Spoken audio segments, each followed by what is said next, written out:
चश्मे को कूटा गया, जिसके वजह से आंखों से खून निकल गया। हम लोग यहाँ पे ड्यूटी करने से डर रहे हैं। हम लोगों को सेफ्टी चाहिए, सिक्योरिटी चाहिए। पैर दोनों राइट एंगल में मिला गया। आने वाले टाइम में हम भी डॉक्टर बनने वाले, बट अगर ऐसा कुछ होना है तो हम क्यों करें इतनी मेहनत। सीबीआई के पहुंचने से पहले ही सबूतों को नष्ट करने की कोशिश शुरू हो गई थी। 9 अगस्त 2024 10 बजे का टाइम था। कोलकाता के RG Kar medical college hospital से एक फोन कॉल आया। फोन कॉल उठाने वाले शख्स की आवाज में घबराहट साफ झलक रही थी। फोन कॉल के दूसरी तरफ से आवाज आया, क्या आप लेडी डॉक्टर के फादर हैं? तभी उन्होंने हाँ में जवाब दिया। इसके बाद सामने वाले की बात सुनकर उस बाप के पैरों तले जमीन ही खिसक गई। उसने कहा, जितनी जल्दी हो सके हॉस्पिटल पहुंचो, आपकी बेटी की तबीयत बहुत ज्यादा खराब है। बाप को कुछ समझ नहीं आ रहा था। वो कुछ पूछे इससे पहले सामने से कॉल कट गई। तभी उसने दोबारा ट्राई किया, बार बार कोशिश किया, लेकिन आगे से किसी ने फोन पिक नहीं किया। फिर 15 मिनट बाद एक और कॉल आती है। उस कॉल में यह बताया जाता है कि आपकी बेटी ने खुदकुशी कर ली है। यह सुनकर उस लाचार माँ और बाप की दुनिया ही हिल जाती है। उन्हें कुछ समझ नहीं आ रहा था। वो फौरन हॉस्पिटल की तरफ रवाना हुए, लेकिन उन्हें नहीं पता था कि जब तक वो हॉस्पिटल पहुंचेंगे ये खबर पूरी शहर में आग की तरह फैलेगी। और इतने कम टाइम में पूरे शहर से लोग उस हॉस्पिटल के बाहर जमा हो चुके थे। सारे जानना चाहते थे कि आखिर किसने हैवानियत की सारे हदें पार कर दी, और सबसे बड़ी बात, आखिर क्यों। Hello guys, welcome back to Hindu red line. आज हम जिस केस के बारे में डिस्कस करने जा रहे हैं, पुलिस ने इस केस को बड़ी ही सिंपल तरीके से लोगों को शो कराया, लेकिन हकीकत इससे भी ज्यादा खौफनाक है। RG Kar medical college hospital की हिस्ट्री रात के अंधेरे से भी ज्यादा डार्क है। ये पहला घटना नहीं घटा इस कॉलेज में। इससे पहले भी बहुत सारे इसी तरह के क्राइम हो चुके हैं, लेकिन उन क्राइम को दफनाया गया। सब कुछ आपको समझ में आ जाएगी, बस वीडियो के एंड तक बने रहे। अगस्त 9, 2024 रात 12:30 बजे डॉक्टर मोमिता हाथ में रात का खाना लिए अपने 4 जूनियर डॉक्टर्स के साथ सेमिनार हॉल में जाते हुए दिखाई दे रही है। फिर जाके 2 घंटे बाद वो 4 डॉक्टर उस सेमिनार हॉल से बाहर निकल आते हैं। अब जाके सुबह के 4 बजे एक शख्स उस सेमिनार हॉल की तरफ जाते हुए दिखाई दे रहा है। फिर जाके 37 मिनट बाद यानी 4:37 को वो उस हॉल से बाहर निकल आता है। अब सुबह 9 बज गए थे। एक जूनियर डॉक्टर उस सेमिनार हॉल की तरफ जाती है। जाने के बाद अंदर ऐसा नज़ारा देखती है जो किसी भी इंसान के लिए देखना बहुत ही ज्यादा मुश्किल होगा। उस लेडी डॉक्टर की बॉडी एक ब्लू मैट्रेस के पास पड़ी हुई थी। जिस्म से आधे कपड़े गायब थे, जो बॉडी के बगल में ही पड़े थे।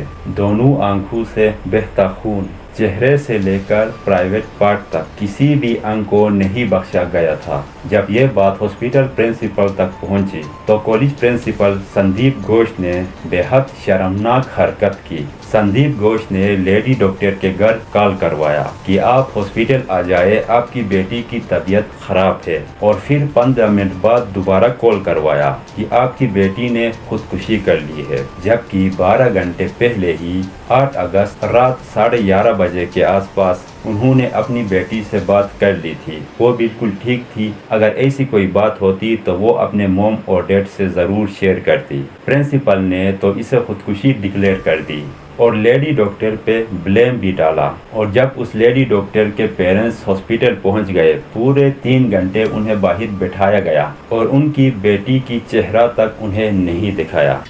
पेरेंट्स जिनकी बच्ची 31 इयर्स ओल्ड की ऐसी खत्म हो जाती है, उनको 3 घंटा खड़ा रखा और ये हाथ जोड़ती रही। माँ बाप हाथ जोड़ते रहे, हमें एक बार दिखाओ, हमारी बच्ची का मुंह एक बार दिखाओ। और उस रात डॉक्टर मोमिता पूरे 36 घंटे ड्यूटी के बाद उस हॉल में रेस्ट करने गई थी। जब पुलिस इन्वेस्टिगेट के लिए आई तो उन्हें कुछ खास नहीं मिला, लेकिन हाँ एक एयरबड्स मिल गए पुलिस को। पुलिस ने जब सीसीटीवी देखा तो उन्हें एक शख्स आते जाते हुए दिखाई दे रहा था, तो उस पे पुलिस वालों को थोड़ा शक पड़ा। जो सुबह 4 4 बजे सेमिनार हॉल की तरफ गया था और 4:37 को हॉल से बाहर निकला था। पुलिस ने हॉस्पिटल में सारे स्टाफ की मोबाइल कलेक्ट कर लिया और उस ब्लूटूथ डिवाइस से कनेक्ट करने लगे। तभी वो ब्लूटूथ डिवाइस एक फोन से कनेक्ट हो गया और वो फोन था संजय रॉय का। संजय रॉय वही शख्स था जो कि 4 बजे सेमिनार हॉल की तरफ गया था।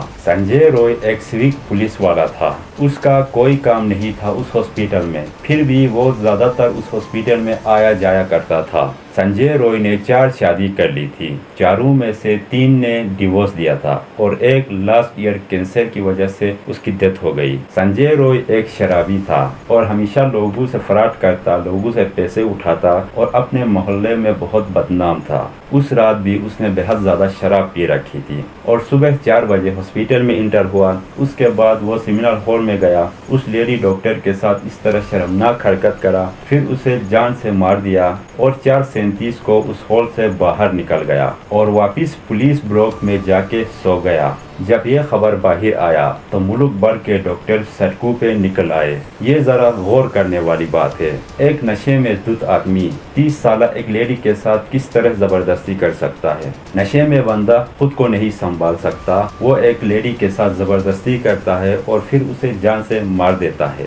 जिस तरह उस लेडी डॉक्टर के पूरे जिस्म पे चोट थे, उनसे ये अंदाजा होता है कि उसने खुद को बचाने की बहुत ज्यादा कोशिश करी थी और उसने खुद को बचाने के लिए अपना हाथ पैर चलाया ही होगा। क्या उसने खुद को बचाने की कोशिश नहीं की होगी? क्या वो उस रात चिल्लाई नहीं होगी? और संजय रॉय के बॉडी पे एक खरोच तक नहीं आई थी। इसका मतलब उस रात संजय अकेला नहीं था। पोस्टमार्टम रिपोर्ट पढ़ने के बाद डॉक्टर ने बताया कि इस अफराद के पीछे 1 से ज्यादा लोग थे। The amount of fluid they collected from inside her vagina, that was huge amount, and that much amount of semen may not be possible by sexual intercourse by one single man. So there is every possibility of involvement of multiple men, more than one man. अब college का principal Sandeep Ghosh ने एक चाल चला। वो लोगों की नजरों से बचने के लिए कॉलेज से रिजाइन कर दी, लेकिन ये सिर्फ एक नाटक था, क्योंकि अगले दिन ही संदीप घोष को नेशनल मेडिकल कॉलेज का प्रिंसिपल बनाया गया। यानी संदीप खुद को बचाने की कोशिश कर रहे हैं और वो एक कैरेक्टरलेस और बेहद ही फ्रॉड इंसान है। ये मैं नहीं बल्कि अख्तर अली ने अपने बयान में रिकॉर्ड करवाया है।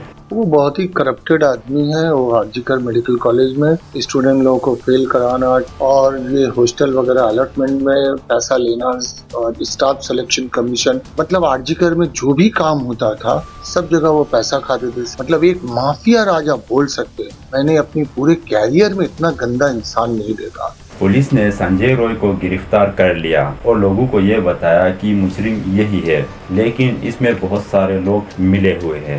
लोगों के बहुत ज़्यादा डिमांड के बाद इस केस को सीबीआई के हवाले कर दिया गया। क्योंकि इस केस में बहुत ही पावरफुल लोगों का हाथ है, तो सीबीआई के आने से पहले ही उन सबूतों को मिटाने की कोशिश करा गया। अब ये आरोप लगाए जा रहे हैं कि सीबीआई के पहुंचने से पहले ही सबूतों को नष्ट करने की कोशिश शुरू हो गई थी और जहां भी ऐसा घटना घटता है उस जगह को बंद करा जाता है, उस जगह को सील करा जाता है। आम लोगों को वहां नहीं छोड़ते जब तक पुलिस किसी ठोस सबूत तक नहीं पहुंचे। लेकिन यहाँ पे ऐसा नहीं हुआ, इस जगह को बंद नहीं करा गया और इस हॉस्पिटल में रेनोवेशन का काम शुरू कर दिया गया ताकि वो उन सारे सबूतों को मिटा सके। फिर जब सवाल उठाया गया कि रेनोवेशन का इजाजत किसने दी, तो सारे हाथ उठा रहे हैं, कोई भी जवाब देने को तैयार नहीं है।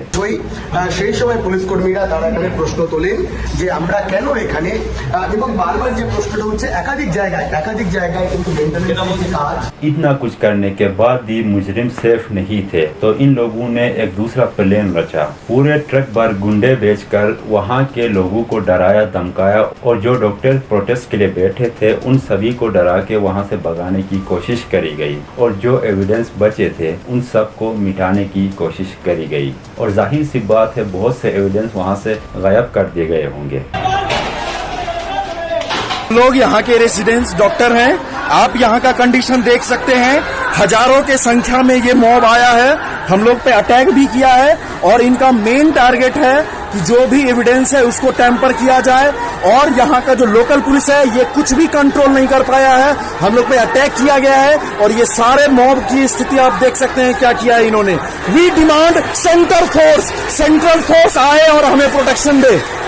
अब जरा इस बात पे गौर करते हैं कि अगर अकेला संजय रॉय इस केस में मुलविस था, अगर वो अकेला ही मुजरिम था तो वो तो कब का गिरफ्तार हो चुका था। इतने सारे ड्रामे करने की क्या जरूरत है। पहले तो प्रिंसिपल ने उसको खुदकुशी करार दिया, फिर प्रिंसिपल ने रिजाइन दिया, उसके बाद उस हॉस्पिटल में रेनोवेशन का काम जारी हुआ और जो जो डॉक्टर प्रोटेस्ट के लिए आगे निकले थे उन सभी को एक धमकी भरा मैसेज आ चुका था। उसके बाद इतने सारे गुंडे भेजे गए उन सभी को डराने के लिए, एविडेंस छुपाने के लिए। इसका मतलब यही है कि इस क्राइम के पीछे बहुत सारे लोग हैं और संजय रॉय को बलि का बकरा बनाया जा रहा है। संजय रॉय शामिल था बट वो अकेला नहीं था। इन सब को समझने के लिए हमें कुछ साल पीछे जाना पड़ेगा, आरजी कार मेडिकल कॉलेज की डार्क हिस्ट्री जानने के लिए। RG Kar medical college hospital में पोर्नोग्राफी, प्रोस्टिट्यूशन का रैकेट चलता था। यहाँ पे शूट का फिल्म हर वीकेंड को शूट होता था और जब प्रोस्टिट्यूट का इंतजाम नहीं होता तो हॉस्पिटल में डाइसिटिन के लिए आए डेड बॉडी का यूज करते थे और ये बात कॉलेज में सभी को पता था, लेकिन किसी ने आवाज़ उठाने की हिम्मत नहीं करी।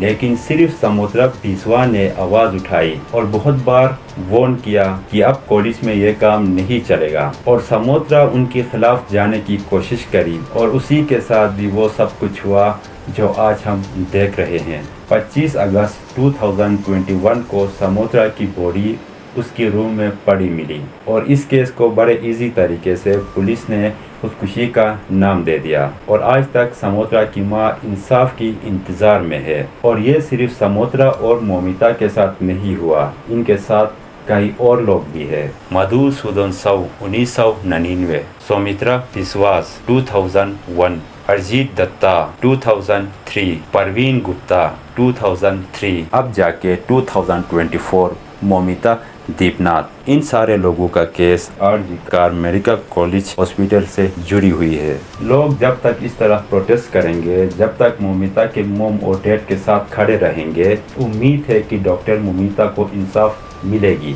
अदरवाइज बहुत पावरफुल लोग हैं, ये किसी को भी खरीद सकते हैं, किसी को भी खामोश कर सकते हैं। इसी के साथ ये स्टोरी यहीं पे क्लोज करते हैं। वीडियो को लाइक करो, चैनल को सब्सक्राइब करो। हम मिलते हैं किसी नए क्राइम स्टोरी में।